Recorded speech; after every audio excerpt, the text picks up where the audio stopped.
What is reality transurfing? Does it work? What are the major principles which underlie this concept, and how do we put them into practice in our daily life? Hello, beautiful people, and welcome back to my channel. If you're new here, please consider subscribing and clicking on the bell for notifications. This is the channel to learn about literature and life. Reality transurfing is the philosophical self-help system developed by the Russian writer Vadim Zeland. His books, which best articulate the system, are Reality Transurfing Steps 1 through 5 and Transurfing in 78 Days, as well as Tufti the Priestess. Overall, the concepts contained within reality transurfing are gracefully conceived and incredibly helpful. The Wave of Fortune is the title of Chapter 3 of his foundational book, Reality Transurfing Steps 1 through 5, and in this video I'm going to explain practical strategies for riding the wave of fortune, as well as comparing his concept to something very similar in the Law of Attraction teachings of the American author Abraham-Hicks. So what is the wave of fortune? Simply put, it's Zeland's phrase for an accumulation of positive circumstances which are kept in motion by the practitioner's thoughts and emotions. That's it, and it's very helpful to recognize that Zeland is saying that the wave of fortune is a result of what a person is thinking. Why is this important? Because it connects Zeland's concept directly to the ideas of the New Thought movement's most famous concept, the Law of Attraction. Now, if you're watching this video, you're probably familiar with the concept of the Law of Attraction. This idea exploded onto the American consciousness back in 2006 with the release of the Australian television producer Rhonda Byrne's DVD movie, The Secret. Many people who enjoy Vadim Zeland's writings are familiar with the Law of Attraction, and I'd venture to say that most of them are not surprised to consider this comparison. If you personally have a negative view of the Law of Attraction or consider it foolish, then I might suggest to you that there are a ton of different teachers of the Law of Attraction, many of whom are saying vastly different things. So while I will be the first to admit that the Law of Attraction may sound a little silly or woo-woo when you first hear of it, and while it's also true that there are some teachers and YouTubers explaining the Law of Attraction and making outlandish and moronic statements about it, there is also the fact that some of the tenets of the Law of Attraction are compatible with social science facts which come from the academic field of positive psychology. Let me emphasize that again. There are some tenets of the Law of Attraction which are nearly identical to research facts which come to us from the academic field of positive psychology. Now, at a later date, I might go into some more depth on the parallel between intelligent statements concerning the Law of Attraction with researched facts which we know about human emotions and happiness, which we can learn from positive psychology. But briefly, I will just give you one example before I get back to explaining Zeland's Wave of Fortune. One of the core guidelines from intelligent teachers of the Law of Attraction is the fundamental importance of gratitude. This absolutely cannot be overstated, as there is an abundance of evidence which shows that if a person has a regular, systematic, and thorough manner of practicing gratitude, they will literally become a happier person. So let's turn back to Zeland. In Chapter 3, The Wave of Fortune, he states, "Find joy in all parts of your world, and you will transform it into paradise." Now, while this may sound a little poetic and even too vague, what Zeland is affirming is that when we look for things to be happy and joyful about, we will find things to be happy and joyful about. That's actually quite simple and more practical than most people realize. About a third of the way through the Wave of Fortune chapter, Zeland states that it is in your best interest to replace your preoccupation with negative thought pendulums with, quote, the habit of consciously controlling your thoughts, unquote. He goes on to say, whenever your mind is unoccupied, make sure that you program yourself to think positive thoughts. This statement is in complete alignment with most teachers and writers on the Law of Attraction. Specifically, it is comparable to the concept of pivoting, which is a staple of the teachings of Abraham-Hicks. So, what is pivoting? Pivoting is the idea forwarded by Abraham-Hicks in her writing and teaching that one of the most important ways to improve your life is by investigating your internal mental chatter and then pivoting to self-talk, which is both more optimistic and realistic.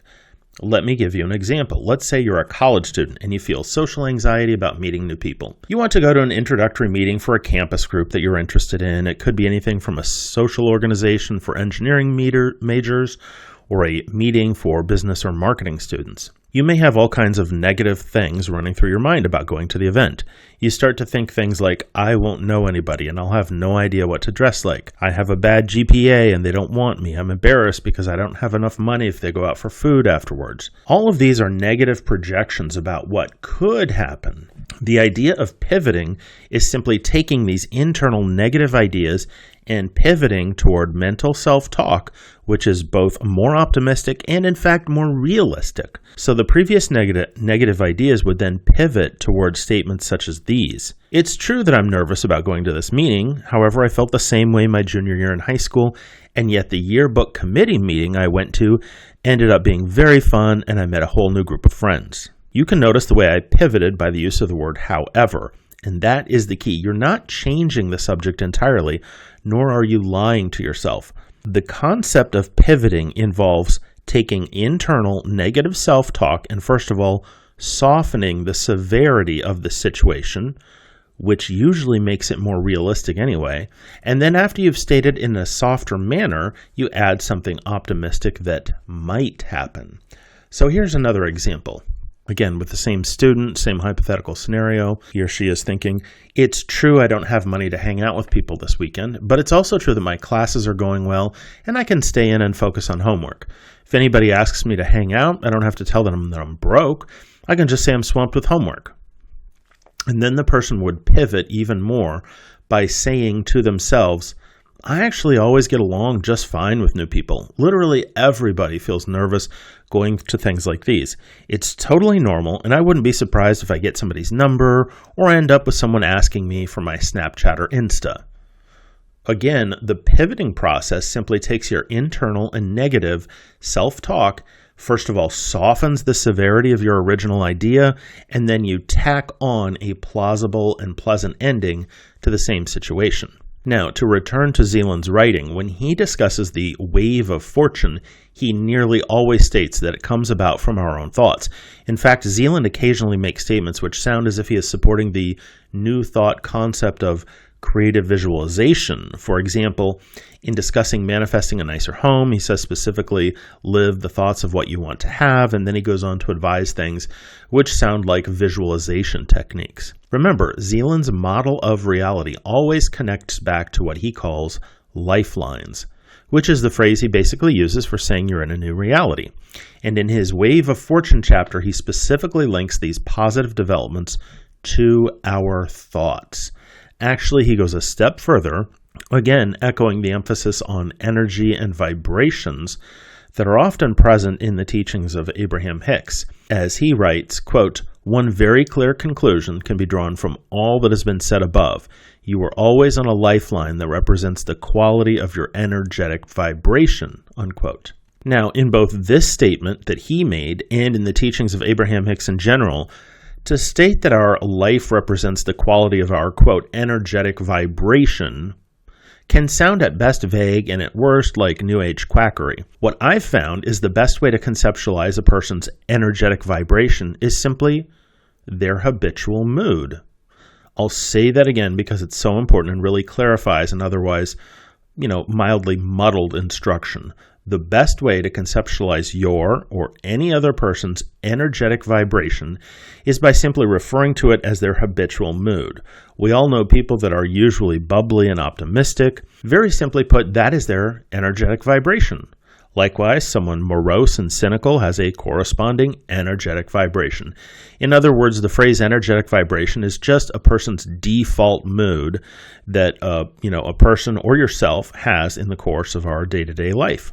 And again, to tie this back to a parallel which comes from positive psychology, it is entirely possible using journaling or certain types of therapy or meditation, improving your diet and your daily exercise, it is entirely possible to actually significantly improve our baseline moods and emotions over time, thus achieving a normally higher vibrational state. What we're actually doing is slowly revising negative subconscious beliefs, softening them over time until they are less dysfunctional, and if you continue to do this, you will end up on what Zeland would call an improved lifeline. Thank you so much for stopping by my channel. Please consider liking, sharing, subscribing for more videos on literature and life.